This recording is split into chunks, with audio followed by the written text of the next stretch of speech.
नमस्कार, प्राध्यापक मांगले, जागर टाइम्स मध्ये आपल्या सर्वांचं स्वागत। 22 एप्रिलला पहलगाम हल्ला झाला।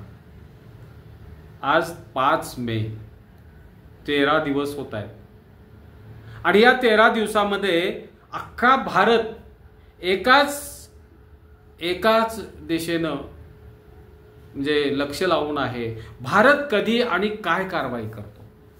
तमाम भारतीयांना असं वाटतं की भारतानं पाकिस्तानला जगाच्या नकाशावरनं नेस्तनाबूत करून टाकावं। सातत्यानं जे ते हल्ले करतायत भारतावरती आणि हे दहशतवादी टेररिस्ट ऍक्ट्स जे आहेत याच्यावरती त्यांना एकदा धडा शिकवावा, म्हणजे पुन्हा ते भारताच्या नादाला लागणार नाहीत। खरं तर धडा शिकवा, सूड घ्या आणि यासाठी अख्खा भारत देश, काय हिंदू काय मुसलमान, सगळे जाती धर्माची लोक तमाम केंद्र शासनाच्या पाठीशी आहेत। एकदा कारवाई करा।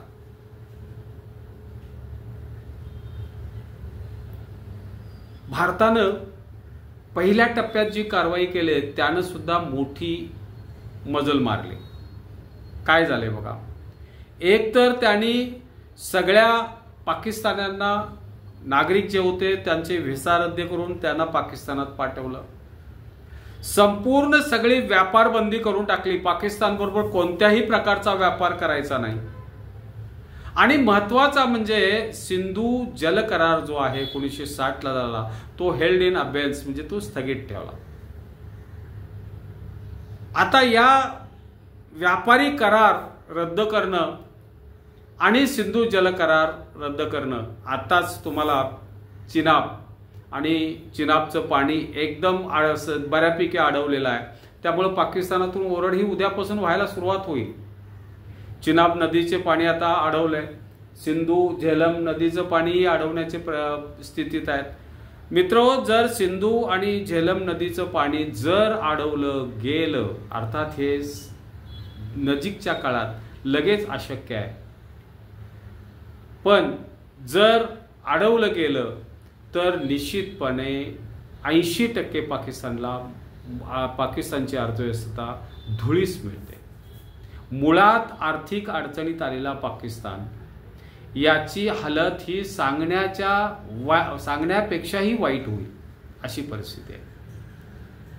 आज बघा, पाकिस्ताननं सिक्युरिटी काउन्सिल, युनायटेड नेशन्सच्या युनोच्या सिक्युरिटी काउन्सिलची मीटिंग बोलावली। वैशिष्ट्य असं या बैठकीमध्ये पाकिस्तानला जे अपेक्षित होतं ते घडलं नाही। पहिल्या दिवशी 15 पैकी 13 देशांनी दहशतवादाचा पाकिस्तानचा निषेध केला। केवळ पाकिस्तान बरोबर चीन हा देश पाठीशी राहिला, म्हणजे पाकिस्तान आणि चीन दोनच देश पाठीशी राहिले।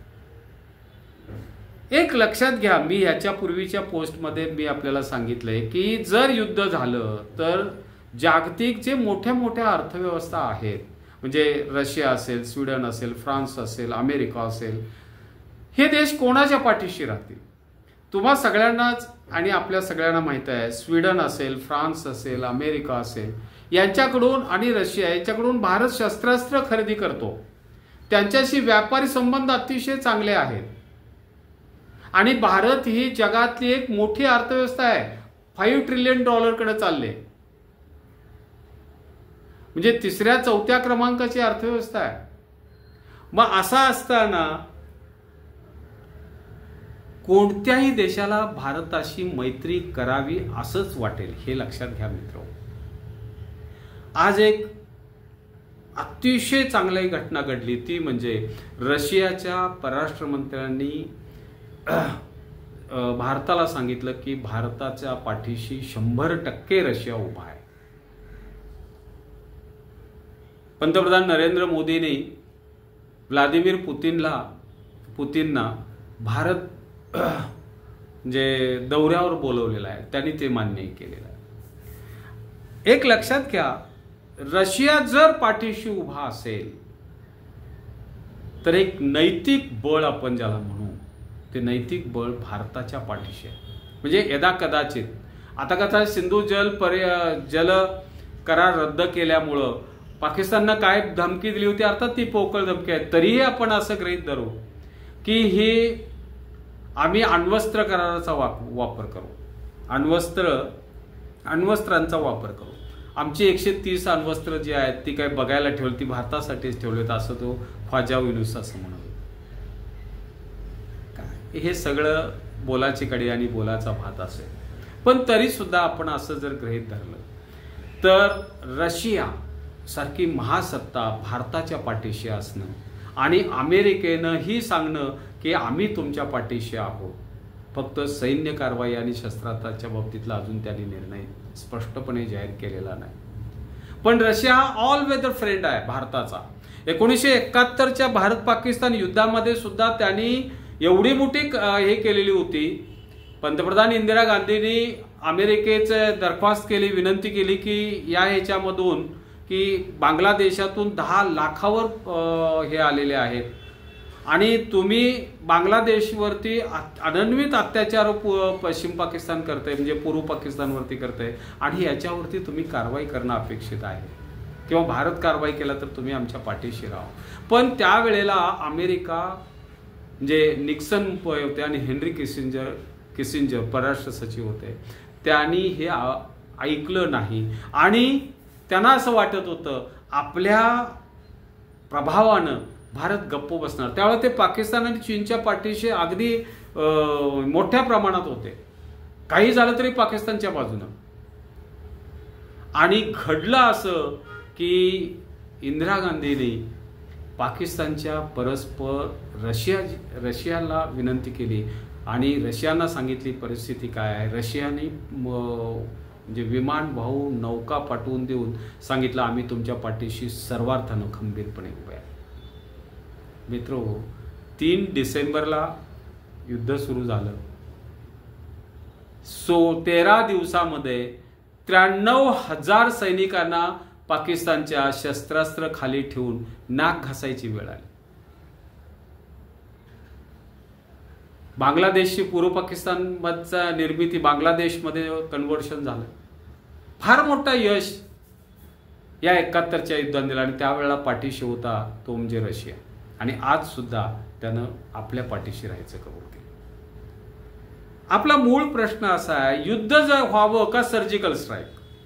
आतापर्यंतचा एक अनुभव जर आपण बघितला, उरी हल्ला 18 सप्टेंबर 2016ला झाला.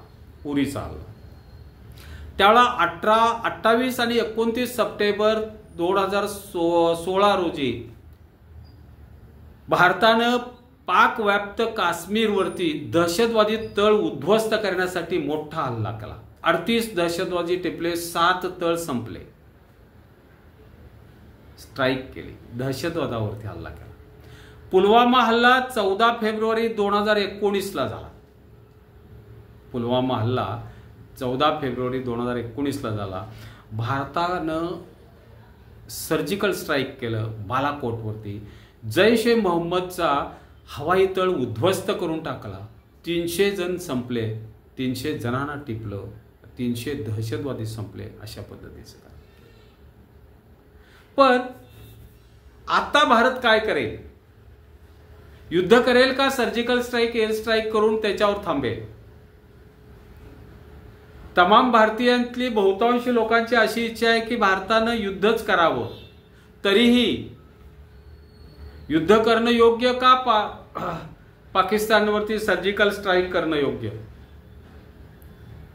कारण असं आहे, आत्ताच सिंधू जल करार तोडल्यामुळं पाकिस्ताननं एक आण्विक युद्धाची भीती दाखवली होती. अर्थात भारत सुद्धा पाकिस्तानपेक्षा कितीतरी याच्यानं पुढे आहे. आण्विक युद्ध भारत सुद्धा करू शकतो नकाशावरनं, मग मात्र कायमचा हे संपेल. आज जरी चीन पाठीशी जरी राहत असला तरी चीननं त्यांच्या ग्वादर बंदरापासून ते POK मधून त्यांनी जो रोड बेल्ट काढलाय त्याच्यावरती मोठी गुंतवणूक केल्या म्हणून ते त्यांच्या पाठीशी आहेत. नाहीतर चीन परफेक्ट. आता चीन कसं झालंय, अमेरिकेनं एक मोठं मार्केट बंद केल्यामुळं चीनला पर्याय नाही, त्यांना भारताकडे बघावंच लागेल. आणि भारतासारखी मोठी अर्थव्यवस्था एक मार्केट म्हणून त्यांना लक्ष द्यावं लागेल. त्यामुळं चीन कितपत थांबतो पाकिस्तानच्या पाठी हा एक विषयच आहे. त्यामुळं आण्विक युद्धाची भीती असेल किंवा जागतिक बऱ्याच UN आता काय सांगतंय त्याच्यावरती अवलंबून थोडा बहुत प्रमाणात असेल. पण युद्ध होईल का, तर मला युद्धाची शक्यता ही कमी वाटते. ज्या पद्धतीनं पंतप्रधान नरेंद्र मोदी 22 एप्रिल पासून आजपर्यंत वापरत, दुसऱ्याच दिवशी ते काश्मीरला जाण्याऐवजी जिथं पहलगामला हल्ला झाला त्या पहलगामला नरेंद्र मोदी गेलेले नाहीत पंतप्रधान. त्याऐवजी ते बिहारला गेले आणि तिथं जाऊन त्यांनी प्रचार सभा केल्या. जे हा अनेकांच्या दृष्टीनं विनोद आहे. पाकिस्तानला गेले नाहीत ते, काश्मीरला गेले नाहीत. त्याऐवजी राहुल गांधी गेले, विरोधी पक्षनेते गेले. आणि ज्या पद्धतीनं 22 तारखेपासून आतापर्यंत पंतप्रधान नरेंद्र मोदी कार्यक्रम करतायत, सार्वजनिक कार्यक्रम अटेंड करतायत आणि ज्या त्यांच्या चेहऱ्यावरती हल्ल्याचं नामोनिशान दिसत नाही, त्यावरनं आता असं वाटायला लागलेलं आहे कार्यक्रमाला. कारण मुंबईमध्ये वेव्हच्या फिल्मी कलाकारांच्या कार्यक्रमाला 9 तास तब्बल त्यांनी वेळ दिला. 9 तास भारताचे पंतप्रधान ह्या हल्ल्याच्या पार्श्वभूमीवरती 9 तास एका कार्यक्रमाला, तेही फिल्मी सितारांच्या कार्यक्रमाला देतात. सगळ्या भारताला आश्चर्य वाटलं. त्यामुळंच भारत हा युद्ध छेडण्याऐवजी शक्यता कमी वाटते युद्धाची, सर्जिकल स्ट्राईक करेल. आणि सर्जिकल स्ट्राईक ज्या दहशतवादी तळ आहेत POK मध्ये, पाक व्याप्त काश्मीरमध्ये, त्या दहशतवादी तळावरती हल्ला करेल आणि दहशतवाद्यांना एक धडा शिकवण्याचं काम करेल असं वाटतं. मित्रांनो, आजची पोस्ट आपल्याला कसं वाटलं हे कमेंट करून आवर्जून कळवा. लाईक, शेअर, सबस्क्राईब करा आणि आवर्जून या पोस्टवरती कमेंट कराच आणि शेअर करून सबस्क्राईब करा. नमस्कार.